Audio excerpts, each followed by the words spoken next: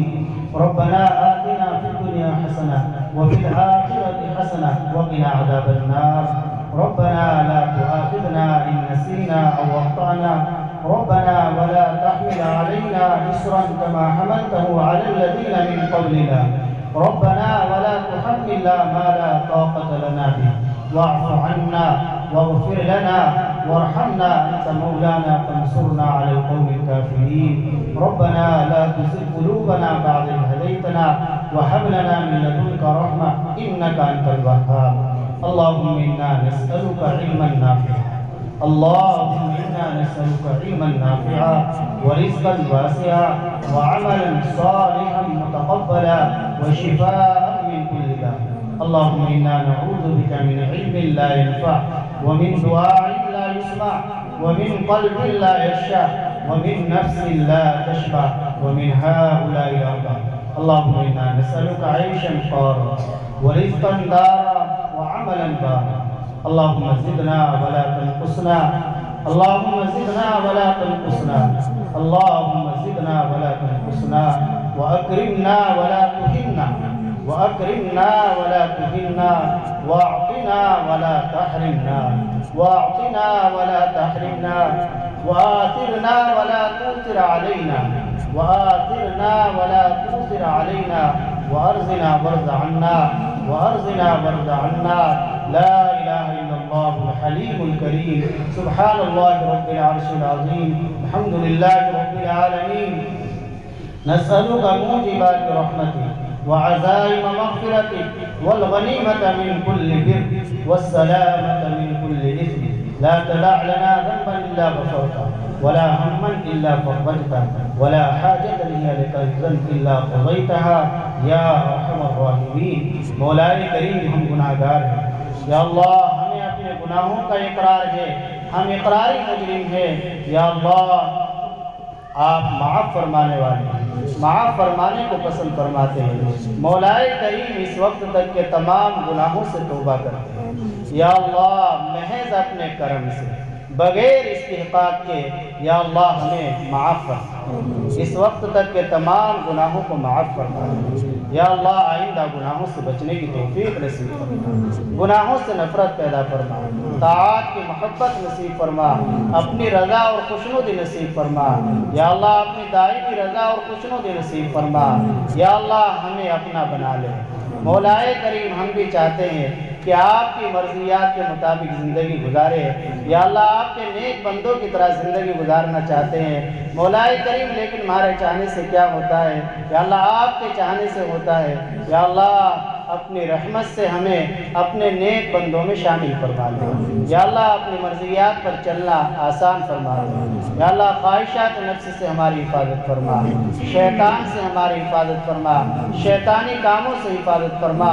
یا اللہ ہمیں اپنے نفس کو حق میں مشغول رکھنے کی توفیق عطا فرما.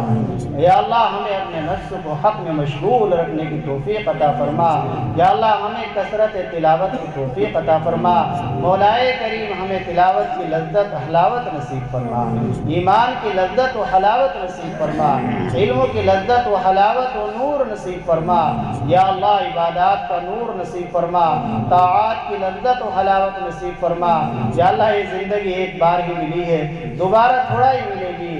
یا اللہ جس طرح صحابہ کو نماز میں لذت آتی تھی، تلاوت میں لذت آتی تھی، یا اللہ ہم بھی وہ لذت دیکھنا چاہتے ہیں، ہم بھی وہ مزہ دیکھنا چاہتے ہیں. یا اللہ ہمیں بھی اپنی عبادات کی وہ لذت حلاوت نصیب فرما دے، دعا کی لذت و حلاوت نصیب فرما دے.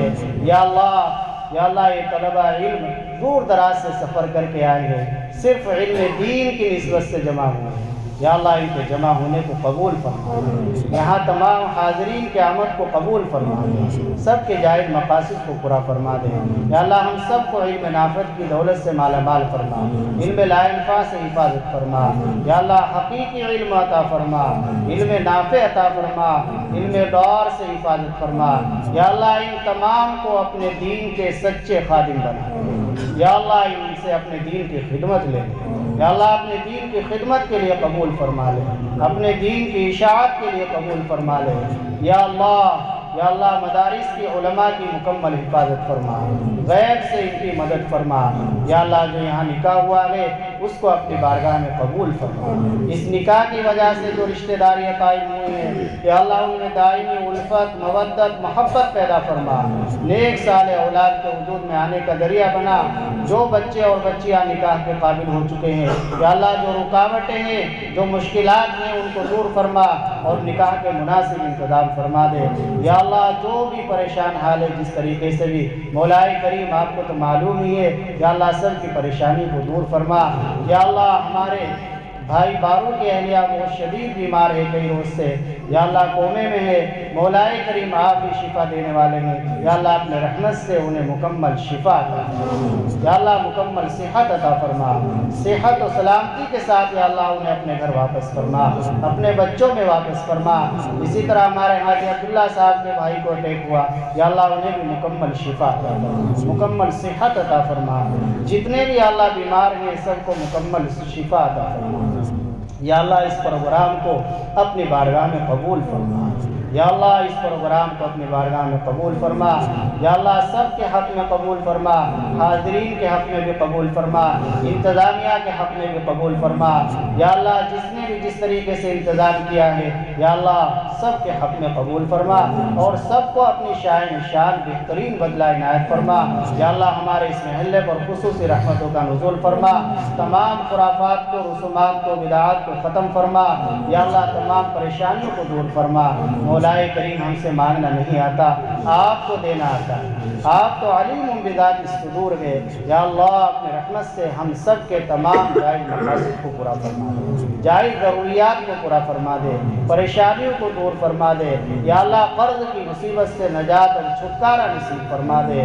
ربنا تقبل منا انك انت السميع العليم وتب علينا انك انت التواب الرحيم۔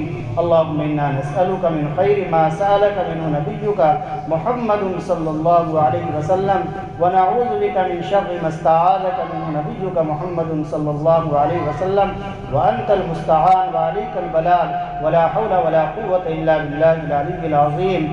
مولا کریم ہمارے جو اساتذہ اکرام اس دار فانی سے رخصت ہو گئے یا اللہ سبھی کی بال بال مغفرت فرما، درجات کو بلند فرما، جو حیات میں یا اللہ انہیں صحت و تندرست عطا فرما، عمروں میں برکت عطا فرما۔ یا اللہ ہمارے استاد محترم جنہیں اس پروگرام میں تشریف لانا تھا، عین وقت پر طبیعت خراب ہو گئی، حضرت مفتی مقصود صاحب کئی دن سے طبیعت خراب چل بھی رہی ہے، یا اللہ امت کے لیے ایک بڑا ذخیرہ ہے، مولا کریم انہیں مکمل شفا عطا فرما، صحت عطا فرما، تندرستی عطا فرما، عمر میں برکت عطا فرما۔ یا اللہ اسی طرح حضرت الاستاذ الشیخ محمد عاقل صاحب دامت برکات ان کو بھی مکمل شفا عطا فرما، مکمل صحت عطا فرما۔ یا اللہ ہمارے تمام مشائخ اساتذہ اکرام کے عمروں میں برکت عطا فرما، سب کو صحت و تندرستی عطا فرما، سب سے ہمیں تادیر مستفید ہونا نصیب فرما۔ ربنا تقبل منا انك انت السميع العليم وتب علينا انك انت التواب الرحيم۔ صلی اللہ تعالی